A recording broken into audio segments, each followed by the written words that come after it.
I'm with a group called Public Safety Communications Research with NIST just down the street. Wilbur told you a great story about how we got to the GNU Radio Conference. I'll tell you mine as well. I jumped on a bus. It took me about 3 minutes to get here. Very convenient. So it's great to be down the road here. The great community. Anyways, I'm going to talk to you about how we can leverage SDR for public safety communications research. I gave part of this talk on Monday. So those of you who are here, I'm going to try to speed through the intro part of that and kind of get to the meat. And then really the important thing for me is engaging with you all to figure out how we get you involved in this space. This is a great area for SDR to really make a difference. We talked about, there were a lot of good themes that came up in that panel discussion about the niche that SDR plays in experimentation. I mean, this is a perfect example. So this talk is really not about what we've done, like Kayla's, and all these other great presentations, but it's really about what you guys can help us with, gauge your interest, and to really generate some other ideas, ways to better engage this community. So like I said, here's a picture. The keynote speaker on the first day talked about all the national labs, just to give you some perspective. Here's the university in the bottom. And then we've got the NIST and NOAA and NTI facilities and the National Center for Atmospheric Research up there, a beautiful setting. And then this has turned into quite a hub for public safety communications. He talked about all the aerodynamics industry that's going on here. But we also have FirstNet, which we'll talk about. Their CTO office is based in Boulder as well. So there's a lot going on in this space in Boulder. So a couple questions to lead off. Show of hands, how many of you have ever worked on an SDR for first responders? That's about what I thought, right? Just a couple. Have you ever heard of FirstNet? Some of you, of course, hadn't heard it before, have now heard about it. Would you be interested in competing for a prize to create a prototype SDRs for public safety? Show of hands. That's just what I thought. So, what if we offered $2,001? I'm not about to let DARPA come in here, throw around that Dr. Evil kind of money. I'm going prices right on them, all right? So, anyways, a little bit of background. So the current public safety landscape right now is a real hodgepodge of different technologies, all really good ones. P25, DMR, NextEnd, Tetra, Analog, all very successful product lines. Some of them are standards-based, some of them are proprietary-based. But it really leads to a lot of issues with interoperability. We talked about on Monday how, the great reminder, the 15th anniversary of 9/11, one of the results of that commission report that came out was that interoperability was a major issue, and it led to casualties. Okay? So ever since then, there's been a renewed focus on interoperability in the public safety space. There are about 60,000 different public safety organizations in this country. So you see all the potential avenues to get in there and work your sales magic and sell them your standard, your version. So in 2012, there was a bill passed by our Congress called the Middle Class Tax Relief and Job Creation Act of 2012. Further down on that bill was the authority to create something called FirstNet, the National Public Safety Broadband Network. So it authorized 20 megahertz of spectrum in what's called band 14 in the upper 700 megahertz range, really nice spectrum, as you all know. Authorized $7 billion to stand up this network. The interesting thing about FirstNet right now, they're doing a real innovative acquisition model. They will be partnering with some other entity, a commercial entity, who will run and operate the network, and they will be making payments back to FirstNet. So it's a really neat model of acquisition. They're going through their evaluation process right now, and hopefully around November 1st, they'll be announcing a winner. There could obviously be contention, things like that, but we're all crossing our fingers. In addition, in that legislation, they also authorized NIST, and specifically PSCR, $300 million to do research and development. All right? So we've been working closely, and they specified that it must be LTE in this 20 megahertz of spectrum. So we've worked with our stakeholders since 2013 to really define what are the key areas they're interested in, based on the leverageability, feasibility. They're going to have access to this broadband spectrum now. What are they going to do with it? This broadband spectrum, it's not just any old 10 megahertz, 20 megahertz. They're going to have priority on this network. They're going to have preemption ability. They're going to have a higher level of quality of service, something that they don't get now, typically if they use a commercial carrier for some kind of broadband access. When something goes down in an area, they're just like every other user, same kind of quality of service. So that's obviously presents a problem. So the public safety community identified location-based services, public safety analytics, and their user interfaces as key kind of areas that we should explore. In addition, the legislation told us specifically we must address mission-critical voice, which we'll talk about, and the LMR to LTE internetworking. And from a NIST perspective, across all these areas, of course, we're really focused on interoperability, security, and that user experience. One thing I want to point out, and I'll point it out later, is we are really focused on the user in PSCR. It's really about the user. Technology gets us to that great user experience.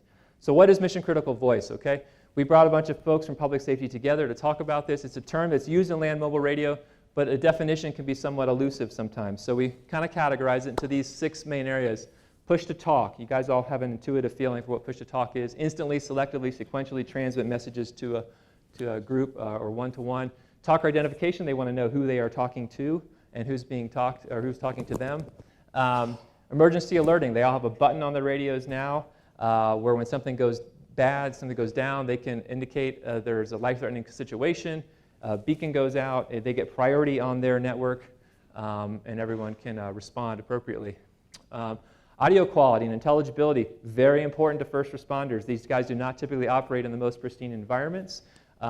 So there's a lot that goes on with the vocoders, and they typically use these very narrowband channels. There's a lot of skill and art that goes into the vocoders they use now. Group communication, very straightforward. And direct mode, which we're really going to talk about some more. That's the ability for them to operate independent of any network, okay? So we brought them together, talk about some key KPIs. I just throw these up here again because you might not get this user perspective a lot of times in your work, but these are the kinds of things they're interested in. Some of them are typical for you guys. You know, latency, obviously, we've talked about here. Things like hang time and timeout, kind of more specific to public safety and land mobile radio. And of course, I mentioned intelligibility. So again, talking about that user experience, I just want to hammer that point home. If we ever get the privilege to work with you guys in this space, we really are focused on the user experience. And there's been some great discussions around here with Tom in particular about how this is a group of people who are really excited about the technology and getting the bits, as he puts it, from one end to the other. We are interested in that as well. But for us, it's all about that user experience. And I think if you guys would engage with us in this community, you'll find it's a really fascinating community who is, you've got a lot of lifetime, stakeholders. They're very passionate about what they do and the technology they use, and it is literally a lifesaver for these guys. Okay, so coming from the DoD world, it was very hard for me to engage with my end user. A lot of times it was an E1, E2, E3. I meet them, and then 6 months they're gone. Right? This community is not the way. It's a very, very passionate community. I think you would really enjoy working with them, and they know what's going on. They really do. So this is kind of a UX spectrum. We can look at all these different KPIs, but the ones on the right, those are the things that really matter to public safety, right? Can they get through? How long does it take? Can I hear what's being said, okay? So just kind of keep that in mind. So in order to, let me get my phone out just so I'm kind of staying on track time-wise. In order to enable this mission-critical voice capability, the public safety community and others like NIST and NTIA and other international standards bodies and organizations got together and worked with 3GP to define a set of standards to enact and enable these capabilities. So in release 12 and 13, there were a bunch of things that happened. There's a mission-critical push-to-talk over LTE specification. There's a group communication enabler specification, proximity services, which is where we're going to focus. And then some technologies that were already there, like MBMS, if you've heard about that, multimedia broadcast multicast services. They had to create a new kind of bearer called the D2D bearer. So 3GPP has been very active in this space. They've really embraced public safety. Just to kind of get a sense for sort of a flow, I like to do this because conceptually it helps me visualize how these different specifications rely on one another. But group communication kind of really goes down this track. Think of MCPTT as an application layer sort of specification. These are all the things that must be in that application. In order to do group communication, you need to use this new service, the GCSE, and then you're going to be using some kind of bearer, some kind of broadcast bearer like MBMS. These are just standards. There's nothing that says a carrier has to use MBMS, but this is kind of the way things are headed. They could use, for example, digital TV or something to broadcast. From a direct mode standpoint, again, device to device, it kind of goes down this track. You really got to look hard at proximity services and all the features that are enabled in there, and then this new kind of bearer called a D2D bearer. This is where we're going to focus this talk and where I need your guys' help. So what is proximity services? If you're not familiar, it had a few new features. The two most important ones from our standpoint, and really the one is direct communications, device-to-device communications. This is, again, handset to handset without any network, or you can have some network involvement. We'll talk about that a little more.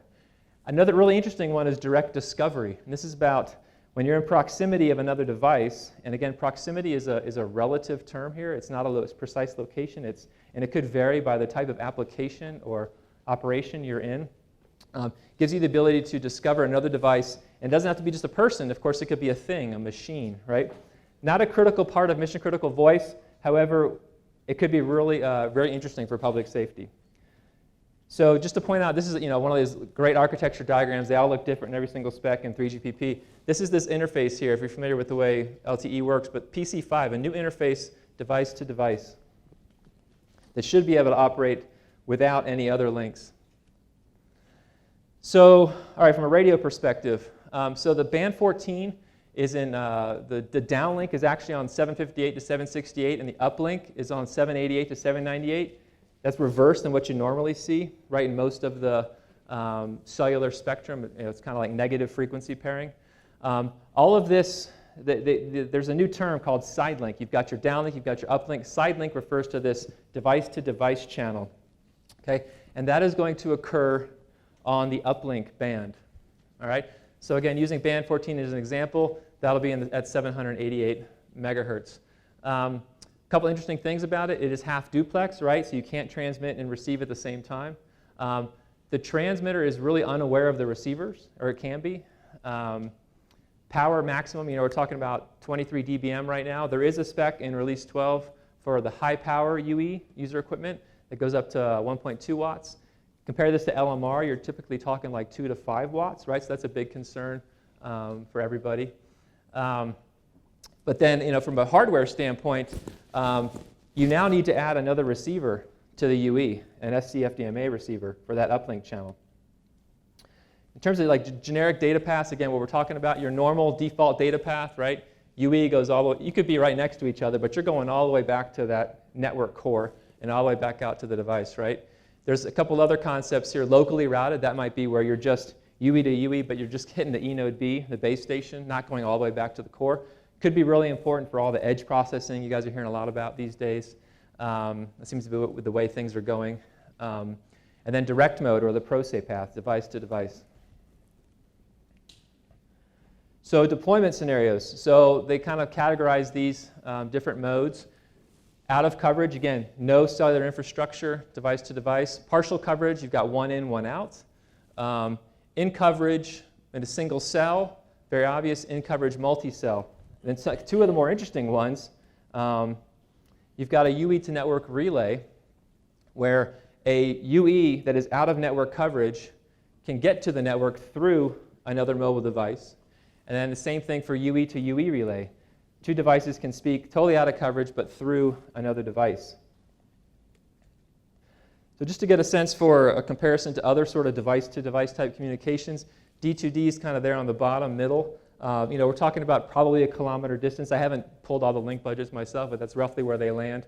Compared to some of the other communications PHYs, kind of blow up that one in the lower left corner over to here. So you see it's got a pretty good range. The data rate is what it is right now. It's primarily to support voice. Of course, we anticipate that would increase in the future. Again, one reason why we want to start experimenting in this area. So we're going to talk about two things that are really key to device, which I think you guys will find interesting if you don't know about them already. And that is synchronization and resource selection. But before we do that, kind of make a couple things clear, because you start talking about coverage and network and it gets really squirrely.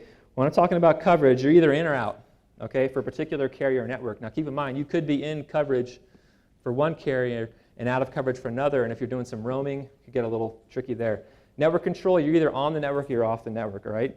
So something when I say partial coverage implies that one of the devices is, in coverage and on the network, while the others are, out of coverage and off network. So synchronization. The receiving UE has to be synchronized to the transmitter, okay?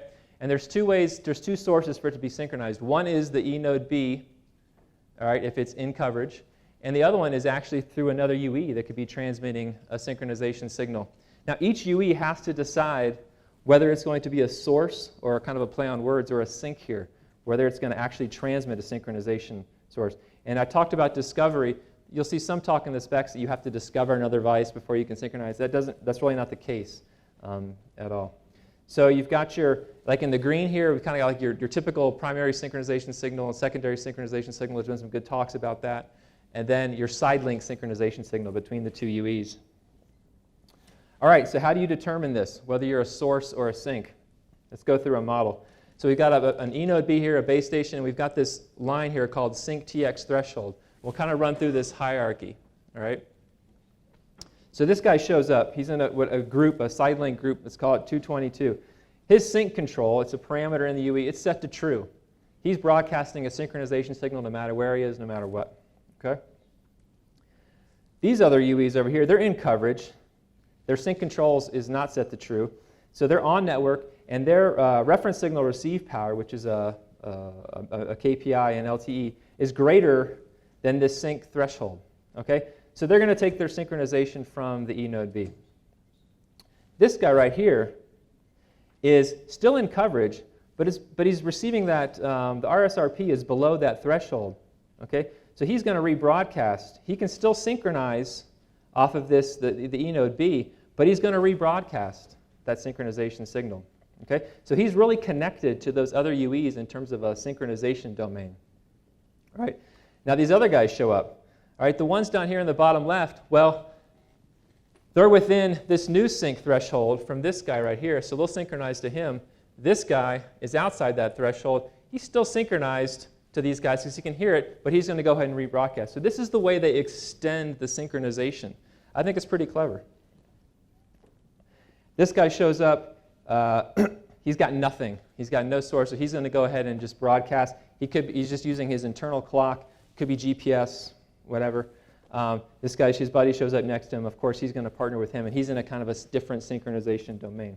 Okay? This synchronization is constantly evaluated. It's not like you make a decision and that's it for the life of your, it might be a per session thing, but for the duration of your operation, whatever, this is going to change. And this is really, you can see this is kind of an interesting area for research. So a reason we're going to ask you guys to do something for us. So again, this sync TX threshold, I think you guys get it, but there's a delicate balance here. Where do you set that threshold? If you set it too far, you set that threshold too low, it's going to be hard to extend it, right? And if you set it too narrow, then you might have too many people potentially on different synchronization sort of domains. So in reality, if you're on network, you're in coverage, it should be pretty straightforward. But when you're off network and there's lots of different groups moving around, this needs some further study and testing. All right, so that was synchronization. In terms of resource selection, there's this new concept called a resource pool. If you're familiar with LTE, there's this idea of the resource blocks and the resource elements, kind of the fundamental structures for delivering payload. And there's two modes. Well, sorry, the idea of a resource pool is just basically a set of available resource blocks and elements that can be used for D2D type communication. And there's two modes. There's a scheduled mode, and there's an autonomous mode, mode 1 and mode 2. In mode 1, the scheduled, the E node B it's really dynamic. You're connected, you're tethered to the E node B. It's telling you exactly when to transmit, to receive, et cetera, et cetera. Okay? Highly scheduled, just like kind of normal operation. Autonomous, you get kind of a set of resource pools that either the E node B tells you about, hey, I've got this set of available resource pools, or it's pre-configured, maybe in your USIM or UID. Somewhere in there that you know, hey, this is the set of resource pools where I can transmit. So if you're in coverage, you've got this choice. You can kind of run in this semi-autonomous mode. But of course, if you're out of coverage with no communication, messaging with the E node B, you have to rely on your pre-configuration. Okay? So this is different than in the land mobile radio world when they talk about direct mode or simplex communications. Like there is no network involvement, period. Okay? And so you can see here in this new LTE D2D world, there's kind of this quasi mode where you can still be going device to device, but also scheduled and tethered, and the ability to do a more traditional simplex type communication.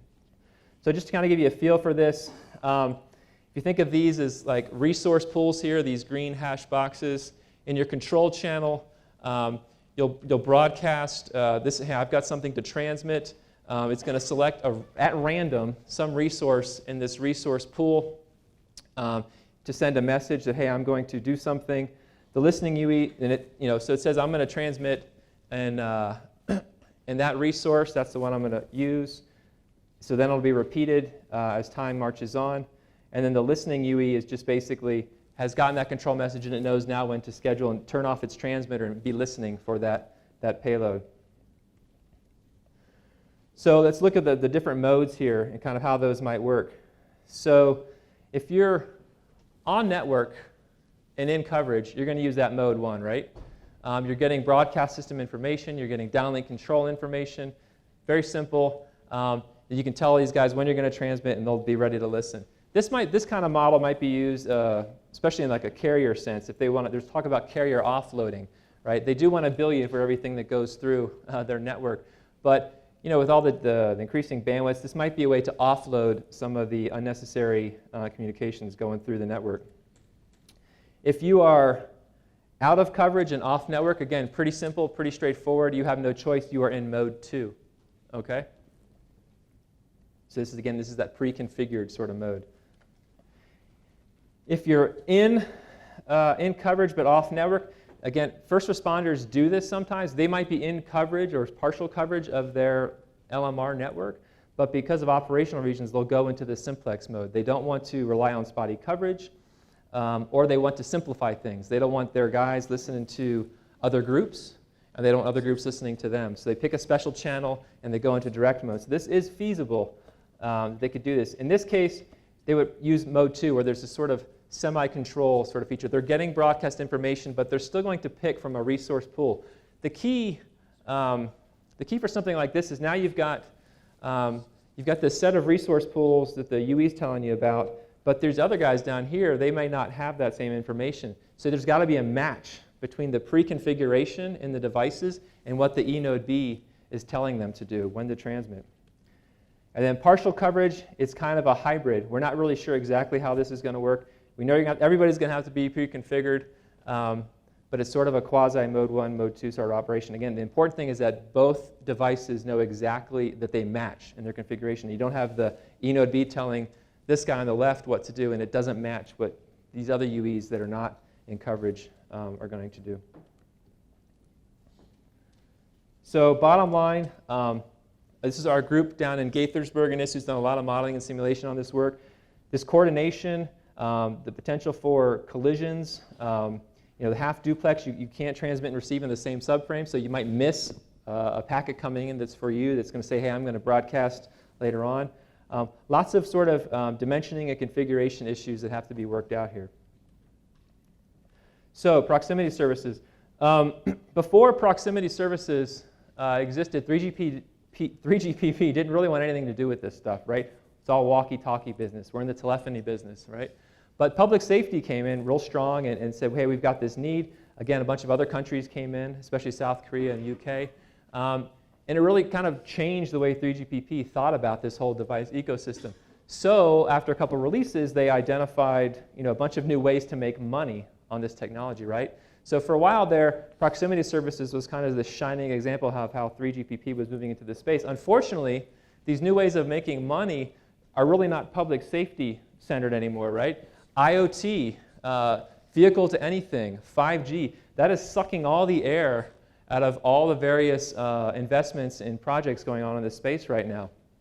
So, one of our challenges is how do we work in this environment? We need this capability, but from test equipment vendors to chipset manufacturers, to infrastructure vendors, they're all looking at this space. Okay, so why do we need a prototype? Well, you guys know this more than anybody, but let's just cut to the chase here. Imagine we've got a bunch of devices and they're operating in some urban environment, basements, outside, high rises, and they're operating in this. The thing about band 14 is there will be commercial traffic in the band as well. It's just the public safety will have priority. And that commercial traffic is how the winner of the FirstNet award will make their money, right? So these are all working in the same space. We need to be able to take these public safety devices, run them through something like a channel emulator with a load tester, interacting with a real eNode B, and understand, what are the potential interference issues, the scheduling issues, synchronization issues, all these things. And then you've got, all these application servers sitting out there, like our mission critical push to talk servers, that are, there's all this real new technology out there that needs to be tested, but we have nothing to test. There's literally nothing we can test right now, right? So we've got a couple different investment strategies at our disposal with this R&D money.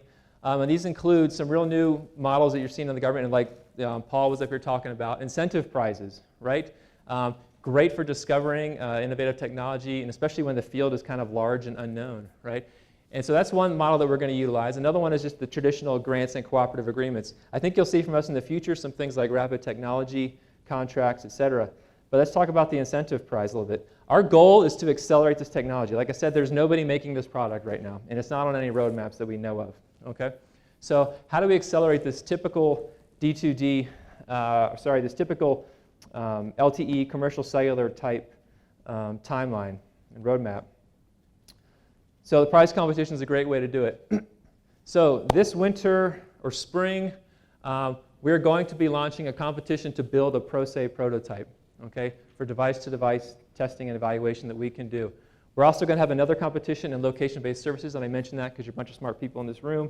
You kind of, you seem to have a great feel for not only just, communications, but networking, geolocation, et cetera, et cetera. We're also going to be launching a big federal funding opportunity that's going to address things like direct mode operations we talked about, this mission-critical push-to-talk space, location-based services, analytics. We're going to have a communication demand model piece in there. And then two, I wanted to highlight research and prototyping platforms, okay? And then disconnected and poorly connected systems. These will be two areas where I think, again, will resonate with this community. So please, I'll give you a couple websites to take a look at and to monitor. But there's a lot of talk in there about SDR stuff in the research and prototyping platforms. So factors to consider for this prototype, what is the platform? How easy is it for us to reproduce? Because we want to we don't want to just at NIST be testing this stuff. We want a larger community to be testing this stuff. Because again, there is no product we can put in our hands right now and into our stakeholders' hands. So we want it to be easily reproducible. In terms of technically, we're going to want it to probably work on and off network and maybe even the relay capability. And we want it to be easy to configure. There's a lot of tweakable parameters in there. Tools that could help. Don't take this with a grain of salt. Pick your SDR. Here's kind of some minimum requirements. You got to have a transceiver. It can be half duplex. You got 10 megahertz bandwidth. The band. The power. Optimum. You'd have that plus another receiver, so you could do both. Pick your framework. A little SDR humor there. GNU or SCA. Pick your platform. We've got a bunch of great companies in the next room that you could use, but don't limit it to just that. I mean, you could potentially hack a real UE. Pick your stack. There's a bunch of LTE stacks out there, and then of course your test and evaluation tools. I do want to call out. So the CMW500 actually has a direct mode capability in it to test. In the MATLAB LTE toolbox, it'll be released in R2016B. Will actually have the ProSay direct communications PHY layer in there. So that could really lower the barrier. And I do want to mention, well, I guess I'll talk about it here. Why compete, all right? You should get some direct industry exposure through some of our partnerships that we can use in these prize competitions, some big industry folks. The path to vehicle, which we know is going to be a massive market, and I'm finally going to realize my dream of being able to talk to my car like David Hasselhoff there. But it runs through D2D. That is why groups like MATLAB and that is why groups like Roden Schwartz are implementing the direct communications piece, because it is probably going to use the PC5 interface. All right? There'll be some different things in the protocol, but that's where V2V is going. 5G is going to have lots of everything to everything, right? Devices, vehicles, machines. So this is the way the ecosystem's going. I'd also say that there was some conversation during the panel about that the communication standard space is kind of shrinking. I don't know. There's some indicators that are going the other direction. Just in IoT alone, 3GPP has like 4 different standards they're working on, right? So I think there's a lot of pointers that there's a democratization of spectrum, of communication. We talked about the democratization of kind of the custom silicon space. I think this is really potentially a golden age for SDR, and this is a real good path there. You will definitely come to our conference in June to meet with those users I've been talking about. Free press, you'll probably never get another speeding ticket if you were known as the guy or gal who pushed D2D through. And then there will be money in the end here. So that's pretty much it. while I'm here, I'd love to know what you think about all this, if it's interesting. How do we reach you better so you know? Is the prize competition model appealing? Please come find me. I have to run right now to coach my kids' soccer teams, but I'll be around Thursday, Friday. Usually at like a conference, like a public safety conference or DOD, there's a lot of tall, bald guys, but this is a surprisingly hairy crowd, so I should stand out pretty well. I don't know if it's because it's the hacking thing or it's Boulder or what, but here's some websites to hit. This is posted on the GRCon page, and I really hope to hear from you all and talk more about it. So thanks.